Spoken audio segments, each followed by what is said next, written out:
The world is restless under the yoke of a dictatorship of no alternatives. The BRIC countries and their movement offer one of the best prospects we have in the world today for the overthrow of this dictatorship and the creation of alternatives of interest to all humanity. The BRIC countries include 4 of the 5 largest and most significant countries in the world. Each of them is a potential source of resistance to the now prevailing orthodoxies. Each of them has the spiritual and practical resources to imagine itself as a different world. If the BRIC countries make common cause, they can do immense benefit not only to themselves, but to the whole world. I propose to approach the task before the BRIC countries from 2 complementary angles. One perspective is the perspective of their internal projects, and the other perspective is the perspective of the revision of the global order. The most widely professed goal in the world today is the organization of socially inclusive economic growth. Economic growth which is anchored in a sustained broadening of economic and educational opportunity, capable of providing equipment to the mass of ordinary men and women.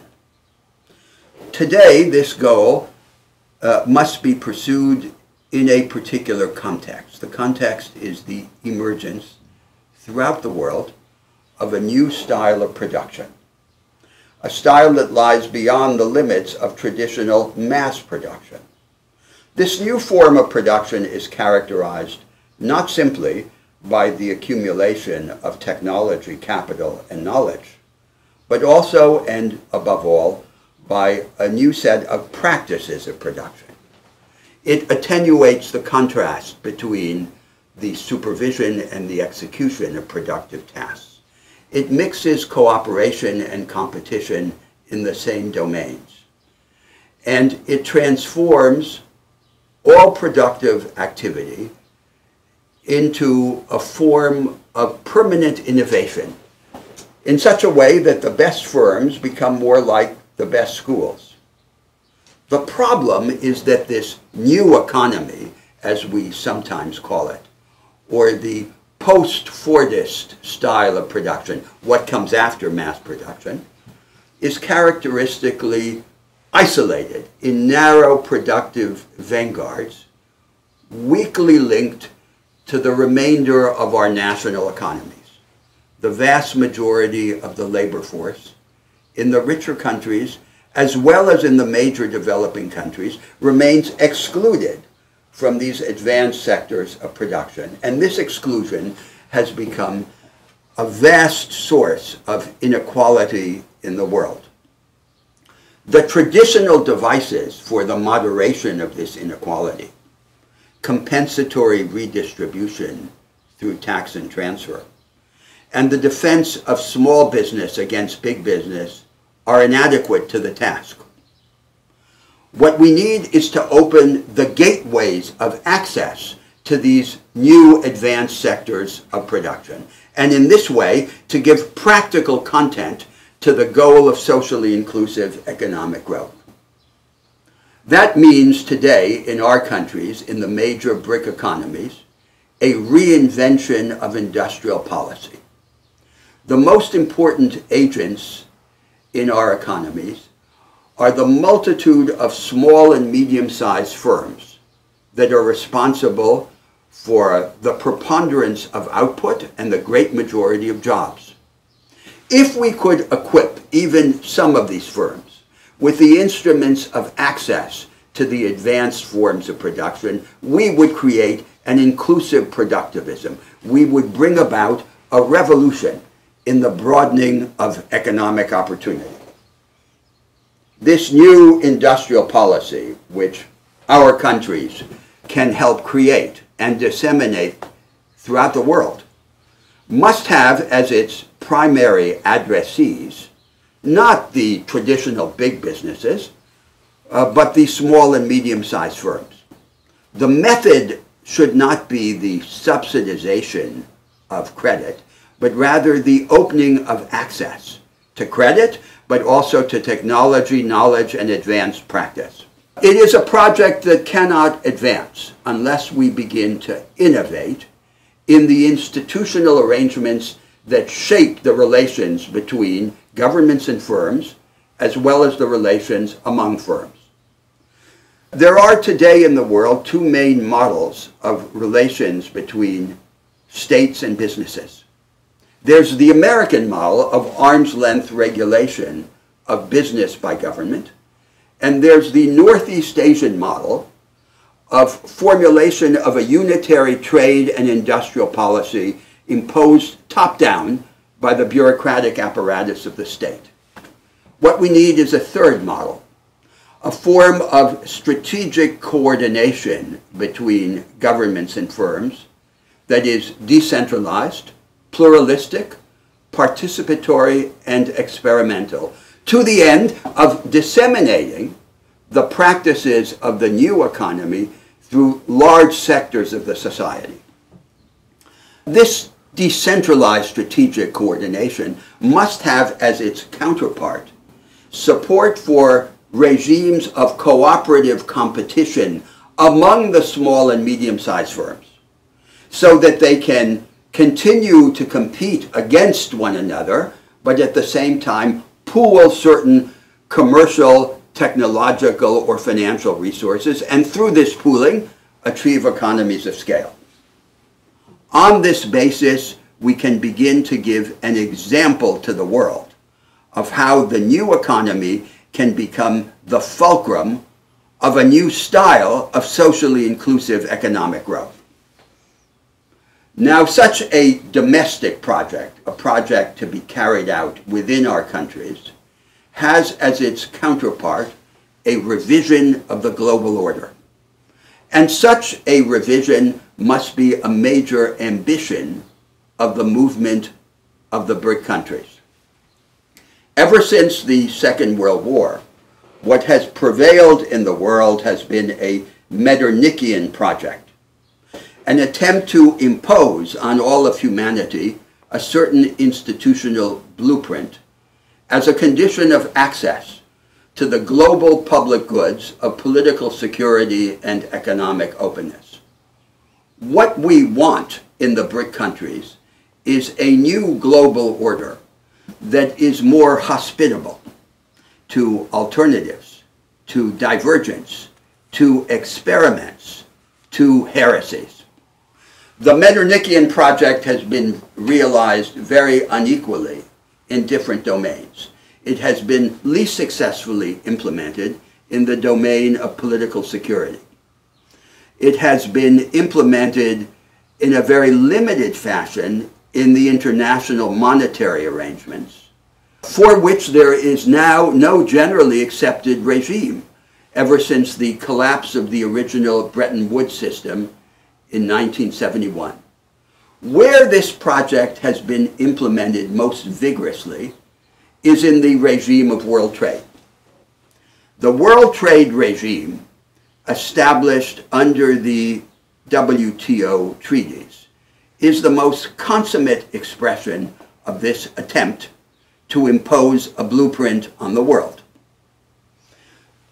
A generative principle of this world trade regime, which we should resist, is the attempt to define free trade as an end in itself, the maximization of free trade. But free trade is not an end in itself. Free trade is simply a means to an end. The shared position that begins to emerge today among the BRIC countries is that the goal should be defined as the creation of an open world economy that is hospitable to the coexistence of different national strategies of development and different experiences of civilization.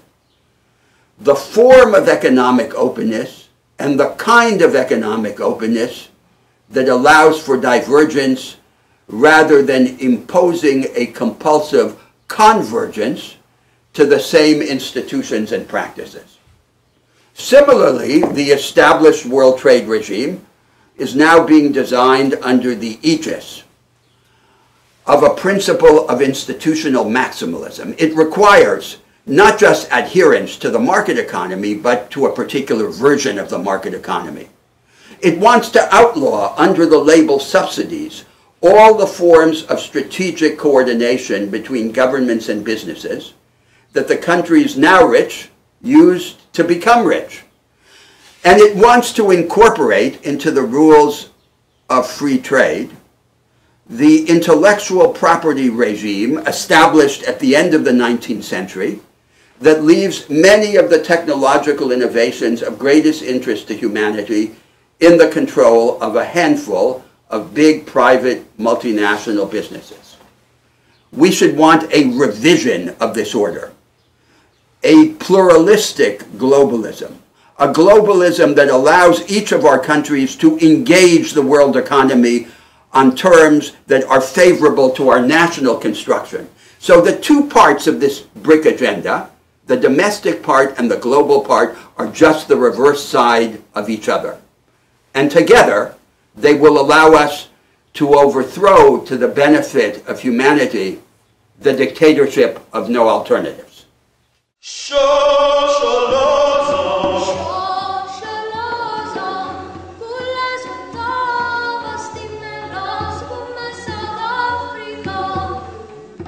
With its immense dynamism and its diversified economic structure, South Africa can make a vital contribution to the movement of the BRICS. Not only can it disseminate progressive alternatives on the African continent, but it can exemplify for Africa and for the world many of the alternatives that are of greatest interest to us. I think especially of four domains in which South Africa has the materials with which to make a distinctive contribution. First, in helping to equip millions of small entrepreneurs and would-be entrepreneurs who are struggling to open and to maintain small businesses in the country. If some of these people can be given the requisite economic and educational equipment, South Africa can bring about a productivist revolution that will serve as an example to Africa and to humanity. In the second place, South Africa can show how this structural transformation can touch the future of agriculture. There is no reason to distinguish family agriculture and entrepreneurial. A family-scale agriculture can acquire entrepreneurial characteristics. South Africa can demonstrate how to avoid the contrast between an empty countryside and cities full of workers without jobs, by promoting a form of rural industrialization that attenuates the contrast between town and country. In the third place, South Africa is now focused on the educational imperative. What we want in our countries, an inclusive productivism, cannot be brought about without a radical transformation in how students learn and teachers teach. We need a form of education that is analytic, questioning, cooperative, and dialectical, rather than informational, authoritarian, and dogmatic. We need to place an analytical general education on a continuum with a new form of vocational training that emphasizes generic, practical, and conceptual capabilities rather than job-specific and machine-specific skills.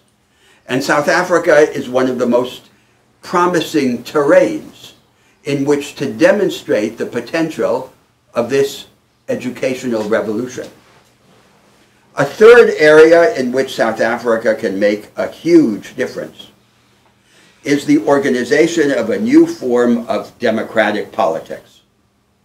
What we now mainly have in the rich North Atlantic world is a kind of sleepy democracy, a democracy that is organized to make change depend on crisis. And what we want is a high-energy democratic politics that does not need trauma as the condition of transformation.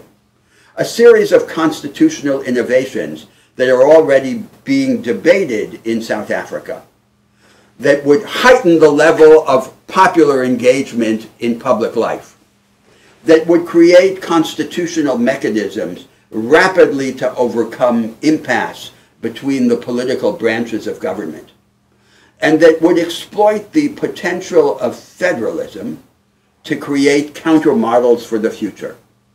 The country can take a decisive path, but at the same time allow certain sectors or places to hedge the bets and show a different way into the national future. This is the South Africa that we want and need, and this is the South Africa that can arise in the near future. A South Africa that exemplifies for Africa and for the world the path of an inclusive productivism and a deepened, energetic democracy.